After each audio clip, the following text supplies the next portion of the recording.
मेरा नाम मनीष कारिया है, मैं पारडी से हूँ। परसों मैं वॉकिंग करते हुए गार्डन में थोड़ा स्लिप हो गया था और मैंने मेरे जनरल फिजिशियन से कंसल्ट किया, तो मेरे को इस पद्धति के बारे में, मिरॉस पद्धति के बारे में पता पड़ा। लेकिन मेरे लिए थोड़ा विश्वास करना कठिन हो रहा है, अकाल्पनिक लग रहा है मेरे को। लेकिन अब देखते हैं अब क्या होता है, करने के बाद मेरे को पता पड़ेगा कि कैसा अब होता है। अब करने जा रहे हैं, देखते हैं, वेट एंड वॉच करते हैं। कारिया जी ने जो भी बात कही है कि मैं लाचार हो गया। एक फ्रैक्चर की अहमियत क्या होती है, एक फ्रैक्चर के कारण ज़िंदगी कितनी डिस्टर्ब होती है, इसका उदाहरण है। एक किराना शॉप चलाते हो, 3-3.5 महीने तक ढंग से काम नहीं कर सकते, तो इस प्रकार से आदमी डिसेबल हो जाता है। इसमें जो रूटीन कन्वेंशनल सर्जरीज है वो है कि आप के वायर डालिए और के वायर डालने के बाद उस पर प्लास्टर रहेगा। और जिस प्रकार से इनका फ्रैक्चर है, ये के वायर में भी नहीं आता था, प्लास्टर में भी नहीं ठीक होता था, इनको प्लेट डालनी पड़ती। और प्लेट डालने के बाद एक तो बड़ा चीरा देना है, इंसिजन देना है, उसके बाद कम से कम 3-4 दिन भर्ती रहना है। उसका खर्चा ज़्यादा होता है और उस प्लेट को 1-1.5 साल बाद निकालना भी पड़ता है। प्लस जब तक टाँके नहीं निकलते तब तक तो इस हाथ को संभालना, इस हाथ से आप कुछ कर नहीं सकते, इस हाथ से आप पानी भी नहीं पी सकते अगर आपका राइट हैंड है तो। और दूसरा काम जो इनका प्रोफेशन है, किराने की दुकान, उसमें ये कुछ नहीं कर सकते थे प्लेट डालने के बावजूद भी, कम से कम 1.5 माह।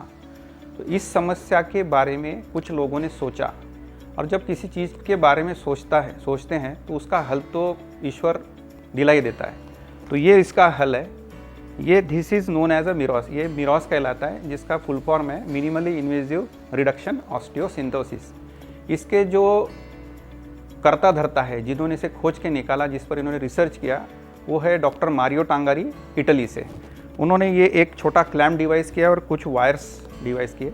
दिखने के लिए ये बहुत सिंपल लगता है कि 2 वायर है और एक ये है, तो ये क्या होल्ड क्या करेगा, जो चीज़ प्लास्टर पकड़ नहीं सकती इसको क्या करेगी। बट इसकी अपनी खूबियाँ हैं, इसलिए ये अभी तक तो हमारे भारत में नहीं बन पाया है। ये वायर और ये क्लैम्प, ये हमको इंपोर्ट करना पड़ता है।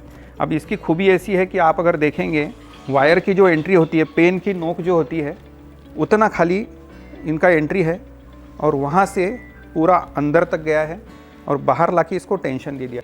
इसकी खासियत क्या है, ये देखिए, मैंने इसको पूरा बेंड कर दिया, ये सीधी हो गई।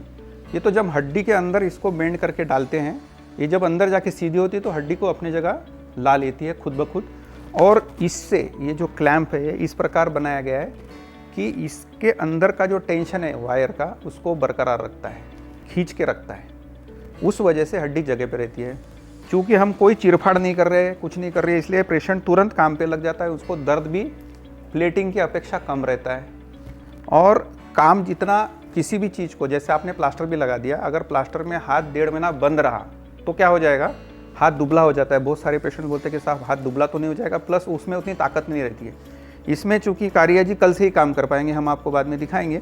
इस हाथ से पानी पीना, इसका पूरा मूवमेंट भी अगर होता रहा तो ये मसल वेस्टिंग नहीं होता है। वेस्टिंग यानी कि मसल झड़ जाती है, मांस झड़ जाता है, हाथ दुबला हो जाता है। ये इसमें होता नहीं है, ये इसकी खासियत है। इसमें चूँकि हम चीरा नहीं दे रहे हैं तो सामान भी ज़्यादा नहीं लगता। और ये मेरी सारी इन्वेंट्री है। आप आइए इधर दिखाइए, मैं आपको बताता हूँ क्या है। ये वायर्स हैं और आप अगर देखेंगे ये कलरफुल वायर है, हर किसी का अलग अलग कलर का। तो ये 1.5 mm का है। जो वायर रहेगा उसी के अंदर उसकी क्लिप जाएगी, ये वाली, this is known as a clamp. ये 2 mm का है जो कि हमने अभी यूज़ किया। आपने देखा नीले कलर का बटन मैंने कारिया जी को लगाया। ये 2.5 mm है। और ये जो ब्लैक दिख रहे हैं ये 3 mm है। साथ में आपको कुछ दिख रहा है तो ये ऐसे रॉड दिख रहे हैं। जो कॉम्प्लेक्स टाइप के फ्रैक्चर होते हैं, लंबा पूरा यहाँ से यहाँ तक टूटा है, उसको इसमें से डाल के हम लोग कनेक्ट कर देते हैं। तो वो भी इसमें होता है। जैसे कि पूरा हाथों में इंजरी है, मसल छिला हुआ है, प्लेट नहीं डाल सकते, तो ये बाहर से रहेगा और 1.5 महीने बाद निकल जाएगा। इसकी दूसरी खासियत यह है कि जब हम प्लेट डालते हैं तो उसको हमको निकालना पड़ता है। हम उसके लिए और एक ऑपरेशन करते हैं, उतना ही बड़ा चीरा लगता है, उतने ही दिन अस्पताल में भर्ती लगता है और खर्चा भी अधिक लगता है। इसमें इसका खासियत ये है कि इसको हम 1.5 माह के बाद में थोड़ा सा 5 मिनट के लिए बेहोश करके वायर्स निकाल देंगे, तो अंदर कुछ चीज़ रहती नहीं है, कोई मेमोरी नहीं रहती। जो बुरी जो स्मरण रहते हमारे, बुरी जो यादें रहती है, वो कोई यादें इसमें रहती नहीं है। मेरे लिए तो अविश्वसनीय, अकल्पनीय था कि मैं ग्लास उठा पाऊंगा कि नहीं उठा पाऊंगा। ये एक मिरेकल लग रहा मेरे को कि ये जो मिरॉस का जो ऑपरेशन है, हांडे सर ने जो बताया और हमारा किया, मेरे को आने वाले 3-4 महीने तक भी नहीं लग रहा था कि मैं ग्लास उठा पाऊंगा या कुछ कर पाऊंगा। बहुत ही बढ़िया, अभी मेरे को लग रहा है कि मैं स्वस्थ हो रहा हूँ पूरी तरह से। अभी ऑपरेशन को कितना टाइम हो गया आपके? अभी लगभग 19 से 20 घंटा हो रहा है सर। 24 घंटा होने का है? हाँ, 24 घंटा होने का है, और इसलिए तो सरप्राइजिंग लग रहा है मेरे को बहुत, अच्छा क्योंकि मेरे यहाँ भी ऐसे केस हुए तो 3-3 महीने देखा है मैंने। अच्छा, दर्द हो रहा है आपको? दर्द इतना कुछ खास महसूस नहीं हो रहा, मामूली लगता है, लेकिन इतना कुछ अच्छा, ऑपरेशन के पहले प्लास्टर में था हाथ आपका, कच्चा प्लास्टर लगाया था? हाँ।